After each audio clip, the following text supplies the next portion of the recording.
Hello and welcome to this edition of Talk Vietnam. Do you believe that you or any ordinary person can make a documentary film? Well, with the advent of technology, that dream is now possible. However, for professionals, documentary filmmaking still remains a playground of passion and creativity in order to convey universal humane values to all. And our guest today is actually an award-winning documentary filmmaker and also TV producer and editor.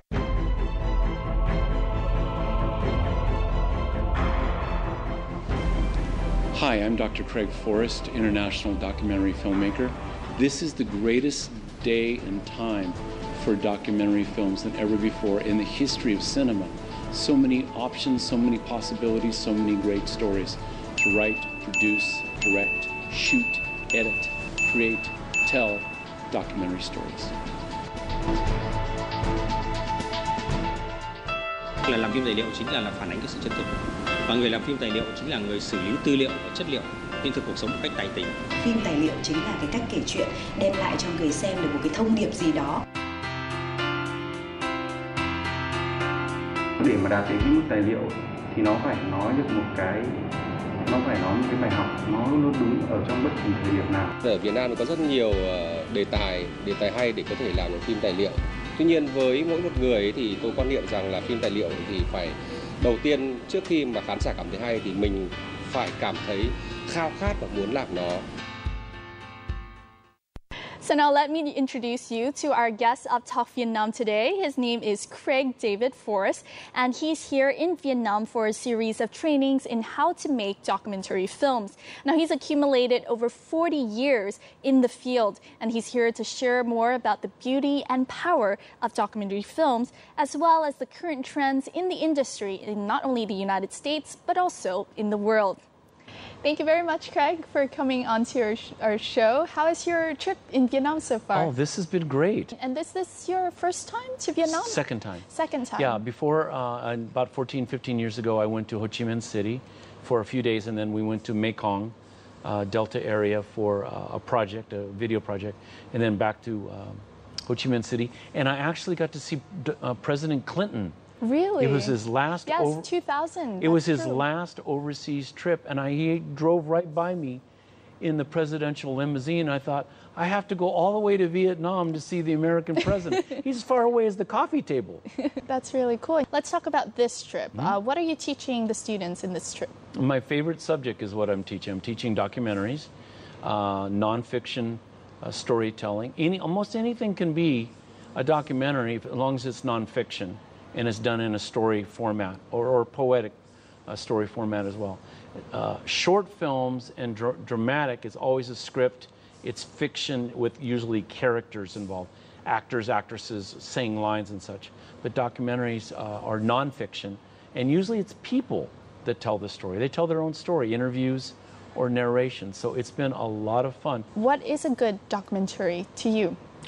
Good documentary to me is an interesting story told by interesting people in an interesting location in an interesting way. How do you define interesting? Something of interest that draws your attention that you just have to watch it. How powerful can a documentary be if it is successful? That's a very good question. That's an excellent question. If it's just a really, like we say, compelling story, the first thing it should do, it should make you think. And if it can make you think, then there's the possibility that it can also change your outlook about something. You thought about the subject one way, but after seeing the documentary, you thought about it another way. Or it can make you get up and say, oh, I don't like that, this, or I don't like that, and such. So that's what's called a call to action. Yes, a change of thought, and also a call to action. It makes you want to do something. Exactly. It elicits from you some kind of movement of action, and that's when a documentary becomes really successful.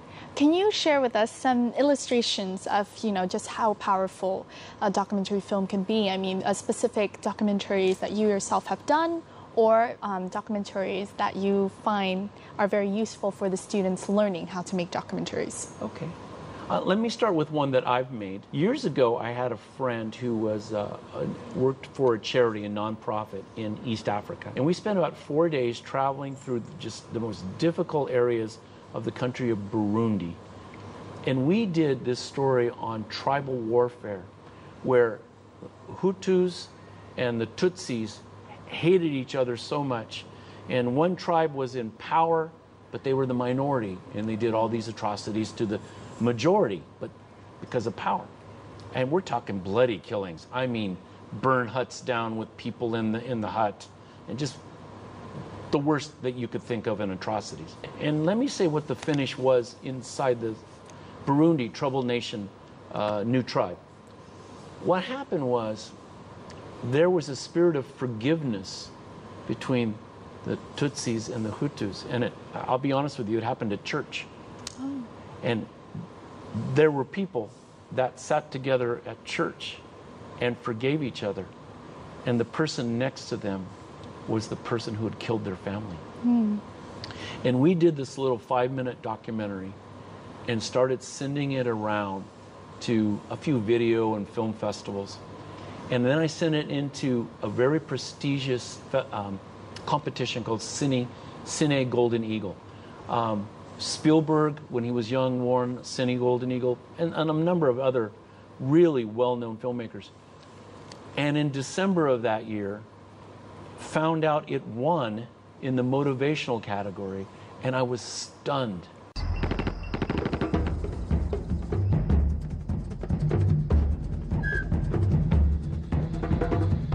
There's always a bit of danger going into Burundi because of the ongoing civil war. Since 1993-94, there have been almost 500,000 people killed in Burundi. The struggle is between two ethnic groups, the Tutsi and the Hutu. The Tutsis have controlled and dominated the politics and the economics of Burundi for the last 300 years. But they only make up about 10% of the population. About 90% of the population is Hutu. And they feel like they've been colonized by the Tutsi. And their solution to that is to rise up and to kill every Tutsi that they can find. That has sparked the genocide that we know that's taken place in Burundi and Rwanda. The national leadership of the Foursquare Gospel Church in Burundi have a desire to plant a church in every village. And they'll actually fund the church planting out of their own pocket, because they know that the only hope for Burundi is for the message of the gospel to enter into every heart. That's the only hope of eradicating the tribal hatred. On this particular day, we baptized 480 people from 10 churches. These are their new converts for the past 3 months. The pastors will get down the water, the people just come. You have just like 1 minute to baptize each person that comes to you. And there are Hutus and Tutsis being baptized together. There are Hutus and Tutsis who are doing the water baptism. We are one in Christ. We all work together because now we belong to a new tribe. They are reconciled in Christ. I want to challenge you to pray for our people in Burundi, to pray that Burundi pastors will receive protection from God's Holy Spirit, that the gospel message will go forth with great power, and that the church will continue to grow in Burundi.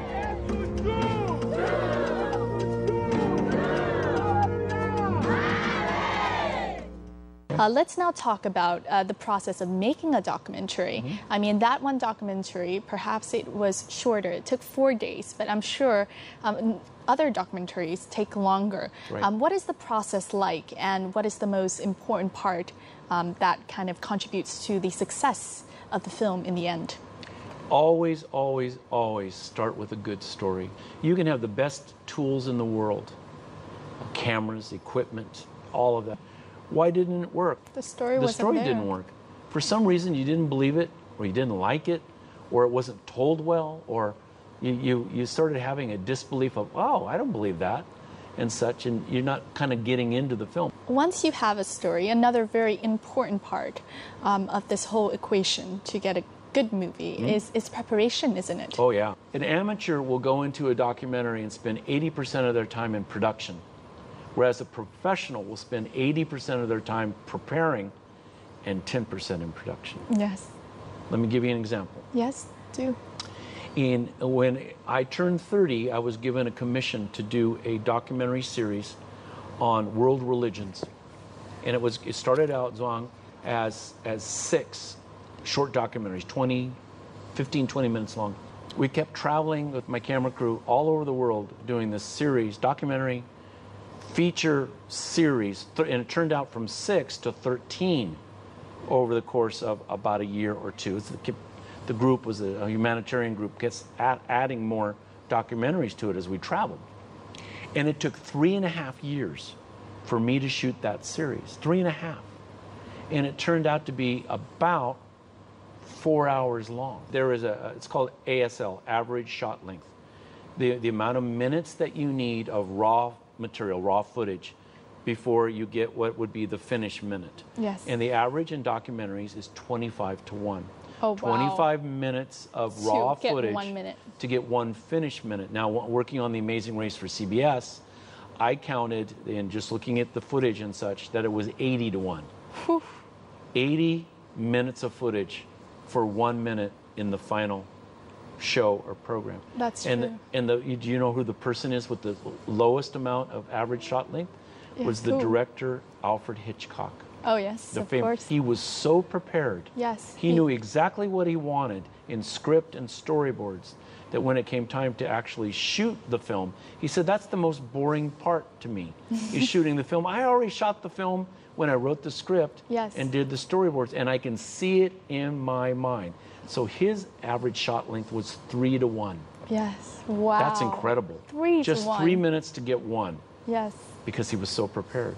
The capital city of Hanoi is Craig's first stopover here in Vietnam, and in the following, we'll follow him to his class to see how he challenges and inspires his students. Stay in the shade. Stay in the shade. Stay in the shade. Trong này cho mát anh ạ. Yeah, better for the camera, better for the cameraman. Đứng ở đây thì mình mát, mà cái máy quay thì nó cũng sẽ không bị There's no big difference between over there and here. After 3 days of lectures, Craig Forrest and his students are taken to the street to make films. This group is making a documentary on life in front of the Hanoi Cancer Hospital. With his 40 years of experience, the teacher adopts a hands-on and detailed approach when instructing his students. So she's the story. The story focuses on a woman who has solved dreams for 15 years in front of the hospital. It's been 15 years since I've started working or selling tea here. Ở nước ngoài thì họ tận dụng rất là tốt những cái phỏng vấn của nhân vật, cách kể chuyện của họ cũng rất là hấp dẫn, nhưng mà thông qua rất là nhiều hình thức khác nhau. Còn ở chúng ta lại nhiều khi áp đặt bằng lời bình của chúng ta nhiều quá. Meanwhile, this group wants to tell the story of a small alley right next to the classroom. 3 mobile food stalls do business there during breakfast, lunch and dinner time. I'm Cody's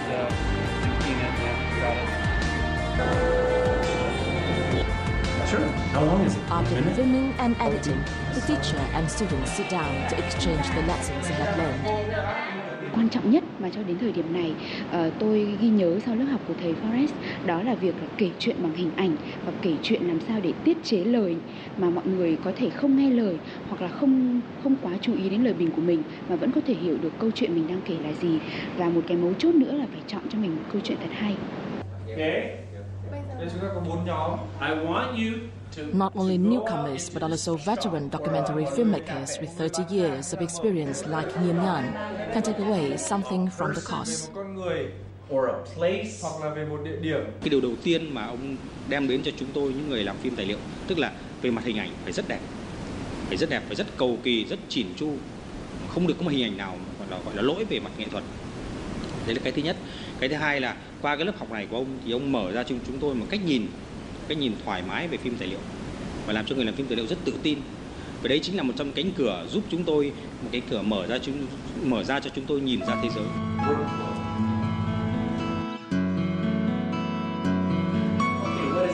For someone who has attended many courses on documentary filmmaking, like Hồng Liên. This course has provided her with the latest in global documentary making trends. Decision making is critical. Với một cái đối tượng khán giả bây giờ là khán giả trẻ, họ cần âm thanh, hình ảnh chuyển động liên tục, và để cho họ không bị nhàm chán thì phim tài liệu cái xu hướng mới nó cũng phải như thế. During the 5-day course, Craig worked with nearly 30 students from different departments at the Vietnam television.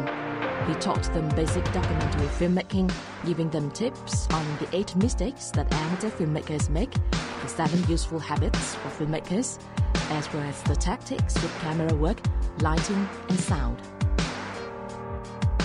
The most important principle or principles that I've taught in the last few days is that producers, camera people, editors, writers should not be stuck with telling a story in the same way that they've always told it. To be open to other ideas, other styles, other influences, and also to watch other people's ways of telling documentaries. So maybe you pick up a hint or a style or a technique that you hadn't thought of before. See if that works for you. It's okay to be creative and to take some risks. Now this time, during your trip, you taught in a number of places, including Hanoi, Da Nang, and Cần Thơ. Yes. Can you share with us some of the key points in your class that you have been teaching the students? Yeah. One of the things that's important is when you're in a developing nation like Vietnam, is to expose, or any country, doesn't matter. I teach all over the world. I've taught in probably 25 countries of the world in the last 7 years. One of the most important aspects is to open up your imagination and your creativity to see documentaries and styles that are not familiar to you. With documentaries and films, you need to be exposing and opening up your creativity and your experience to all kinds of other forms of documentaries, just to freshen your perspective and such. I've shown in the last few days music documentaries, travel, short film documentaries, a person fixing a Christmas tree, gypsies, all kinds of things, which the typical student or participant in our classes would never see, because they're too busy making the documentaries that they've been commissioned to make. Exactly. So that really pushes the participant, the student, kind of breaks up their comfort zone, so to speak. And look, I'm pushing, I've been in this industry almost 40 years. And I started when I was 2, so I'm really, really young. Wow, no, 2. I'm not 2. I'm just completely kidding. We'll talk about that. No, I'm not 2. Don't go there. Don't go there. But I've been almost 40 years at this, and I am still learning. Every day, every week is something new that I learn. You don't want to be stuck doing the exact same thing the same way all the time. The subject doesn't have to be serious. It doesn't have to be about history or the war or politics. Yes. Or whatever. You could do a documentary on a restaurant, or the guy who fixes motor scooters, or the sports team, your football team from Vietnam that goes to a tournament. It can be just a whole array, a whole buffet of music. You could be the national opera, or the dancing, or the folkloric dancers of Vietnam. Yes. It can be anything, pretty much your imagination. There's 4,000 black bears that are still in Vietnam that we found. And there's a story right there.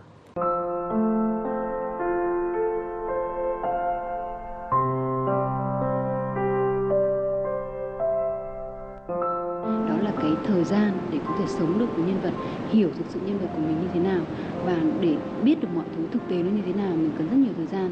Và chính vì thế nên là khi đi làm phim, nếu như với một số lượng ngày nhất định, một cái quota nhất định, thì mình không khai thác được hết, hoặc là cái máy quay của mình cũng không khai thác được những chi tiết hay và trong đời sống thực sự, mà mình cần phải rình bắt mình mới có được, chứ không phải là mình đến đấy là mình quay được ngay. Cũng có nhiều lúc tôi bị mâu thuẫn giữa việc là mình sẽ phải làm những bộ phim thật sự là nghiêm túc, chính luận với những cái thứ mà mình thích, ví dụ chẳng hạn như là giải trí, như âm nhạc, như nghệ thuật, như giới tính. Vấn đề đó là một người phải đảm đương quá nhiều những cái nhiệm vụ. Ví dụ như vừa làm tổ chức sản xuất, vừa làm biên tập, vừa làm chủ nhiệm, vừa làm dẫn chương trình, vừa làm phóng viên. và có thể kiêm thêm là trợ lý lo những cái công việc hậu cần nữa. Không thể nào mà có thể có một cái ekip đông người đi để phục vụ cho một cái phim 10 đến 15 phút được, và nó lại phát sóng thường xuyên nữa. Không để mà có thể ghi được hình ảnh, âm thanh ai thì chúng ta, cái việc ứng dụng của chúng ta hiện nay vẫn chưa được nhiều lắm trong phim tài liệu. Nó vẫn theo cái cách làm hiện nay là cách cổ điển.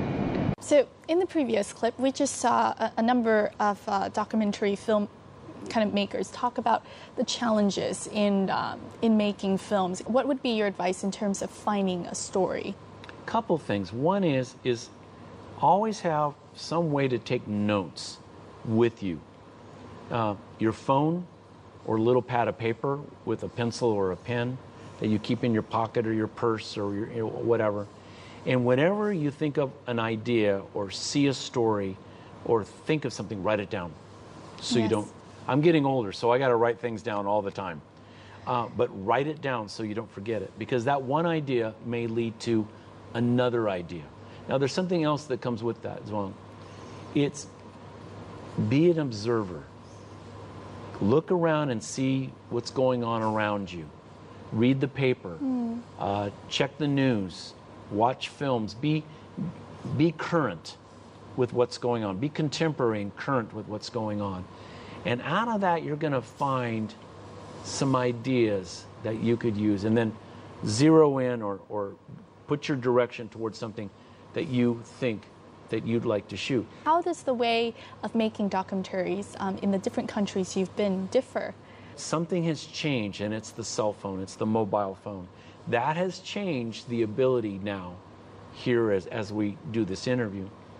More modern technology is in your hand, and you can shoot, literally record a story, an interview, footage.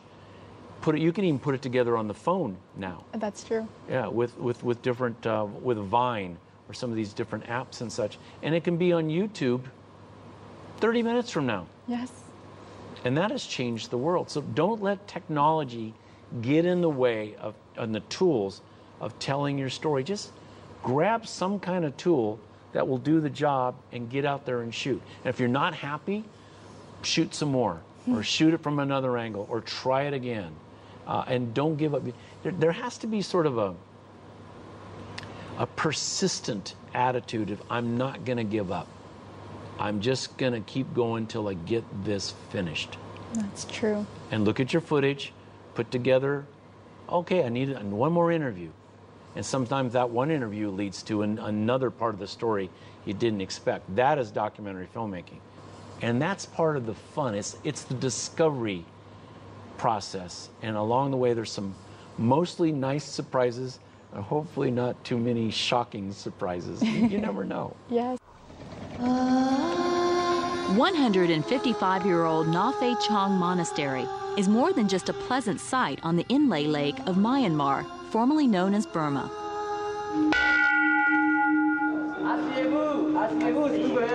As these French tourists know, it's also a loving home to the famous Burmese jumping cats.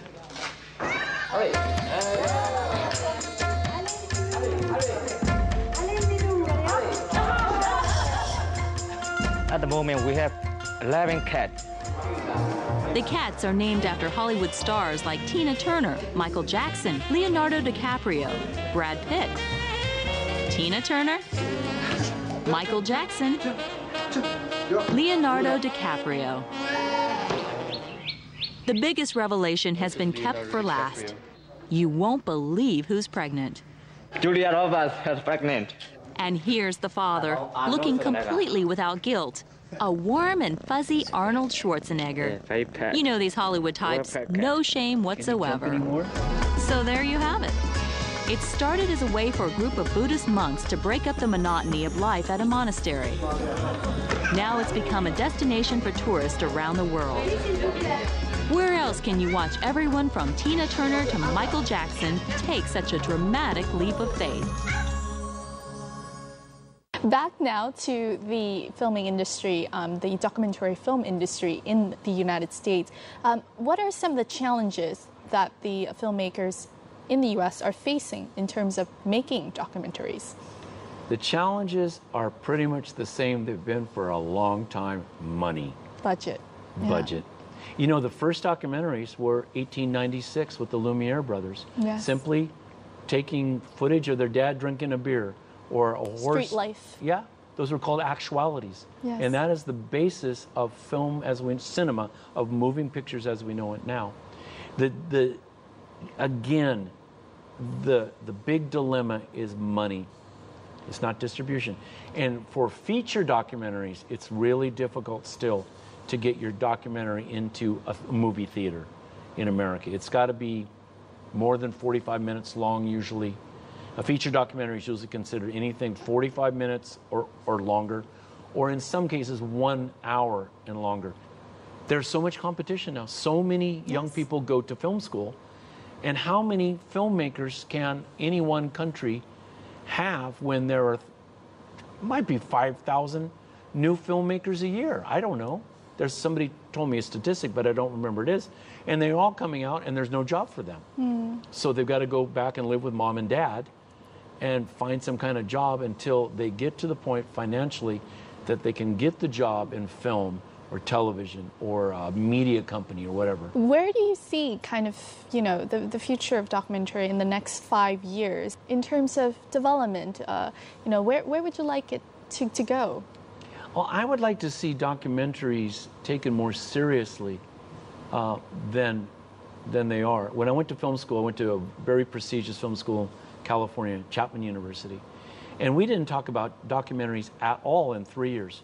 I think we spent all of 30 minutes talking about documentaries because the film school really wanted to push out and produce filmmakers and film students that would go out there and would make feature films and win an Academy Award. Yes. If you win an Academy Award, it's going to make our film school look like, wow. Reputation. They have reputation and such.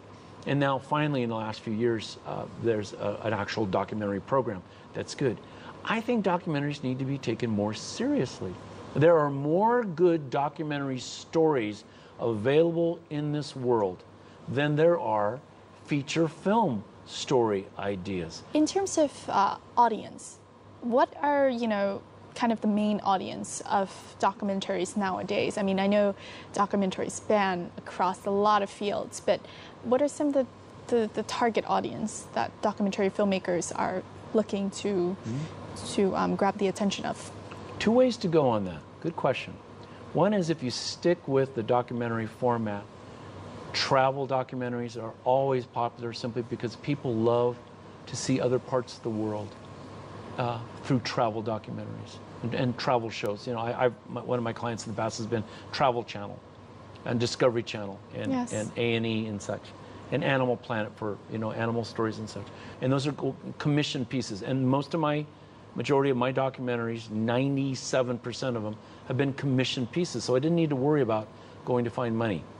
The other side is when you cross over and do reality television, where you're doing what started out as documentary format, but now you're doing sensationalism, people yelling at each other, and people throwing conflict. or their conflict, right? And the tension doesn't get resolved. Reality, at least in the West, is not going to go away.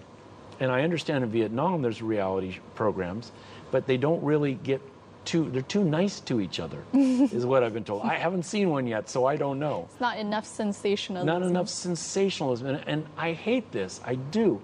But sensationalism, by our human nature, sells. And that's what gets ratings. And if that gets ratings, that pays the bills, and you can sell advertising. Exactly. And it just sort of goes around in a circle. Craig D. Forrest is best known for producing, directing, and lensing shows, stories, and documentaries that often have involved difficult or dangerous overseas locations while exploring unique subjects ranging from voodoo to Holocaust to silent film. Various projects and shows he has produced or directed have earned numerous awards, most notably a Cine Golden Eagle. He has worked professionally at network level for CBS The Amazing Race, ABC's In Concert, Discovery Channel's World of Wonder, Travel Channel's World's Best, among others. Craig holds a Doctor of Fine Arts degree in Redemptive Filmmaking from Kingdom Seminary and a Master's in Film Studies at Chapman University. Let's talk now a little bit about kind of you being behind the camera.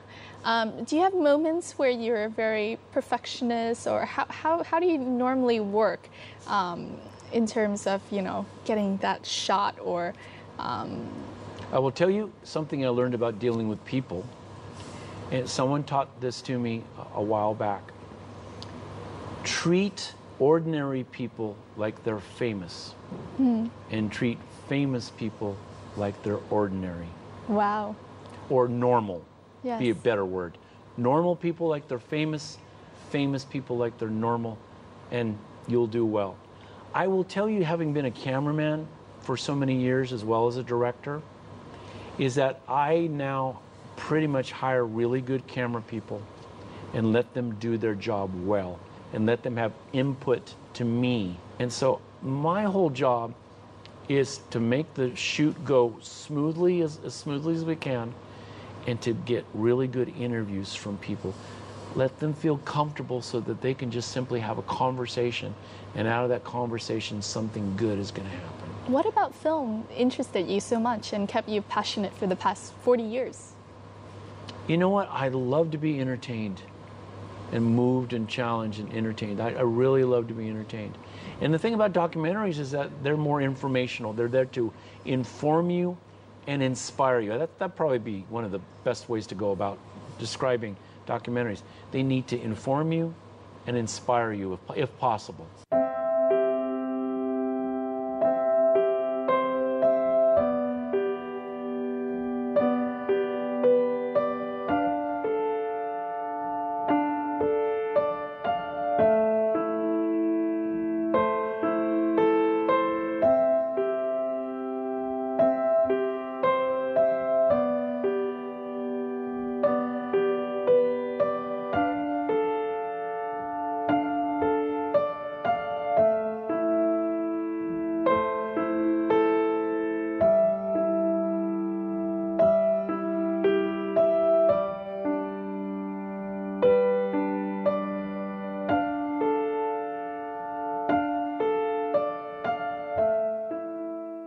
Now let's talk more about your travel documentary filmmaking, and the process of you making documentaries has taken you to around 149 countries around the world, and 14 or 15 rounds around the world, and on 6 continents. Yep. That's amazing. 6 continents. I can't believe it myself. Now, you were part of the team for Amazing Race, season 14, and this won the 2009 Primetime Emmy Award. We're very proud of that. Yes. Too. Tell us about this process. I have never worked so hard in my entire life. Yes, as you said, as Amazing Race. The ratio from average shot length to actual minutes used. I'm talking about the pressure. I spent 3.5 months preparing for a 3-week shoot. Yeah. And once the Amazing Race starts, and in my season it started on Halloween, October 31, that's easy to remember, and they're gone. And once they're gone, the race is on. Yes. And there's no going back. There's no, oh, let's all fly back to America and we'll start it again. Once it starts, it's on. Yes. And it doesn't really truly finish until somebody gets at the finish line. That's the best race, when it's tight. And I made some great friends. We had a crew of probably about 45 that were in the U.S., but I still have a few very good colleagues from that race, and I really saw how professional and organized you have to be in order to do a race and a show of that consequence. Yes. Now, some of your overseas assignments, some of your commissions have sent you to very dangerous hotspots in the world. Nobody ever asked me about that. That's good. Where are some of the dangerous places that you've been, and how did you feel coming into such places? One of the things about being a documentary filmmaker, if you're going to do any kind of travel to off the beaten track, is you have to have a certain amount of courage and a certain amount of confidence.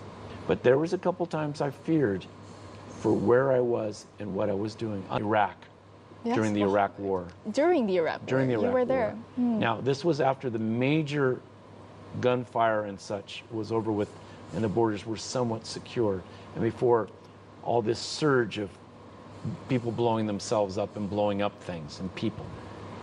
But there was still fighting in the bazaar in Mosul, which Mosul now these years later, right now, is under attack by the Shiite army as well.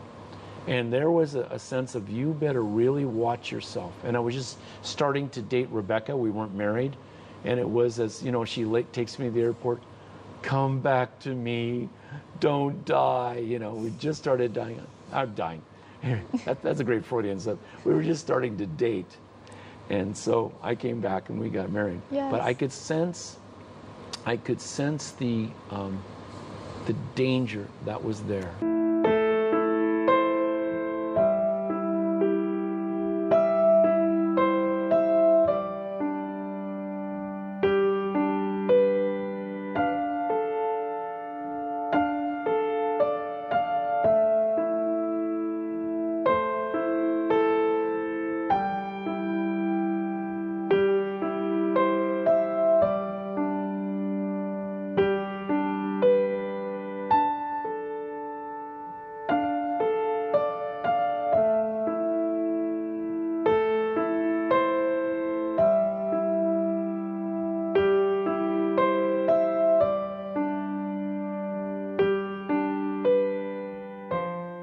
What do you think is the most important role that documentaries should play?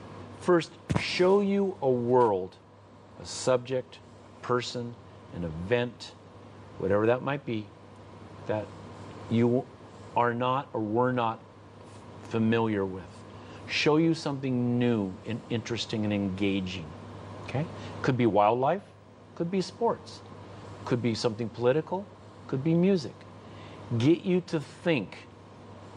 Not just entertain you, but get you to think.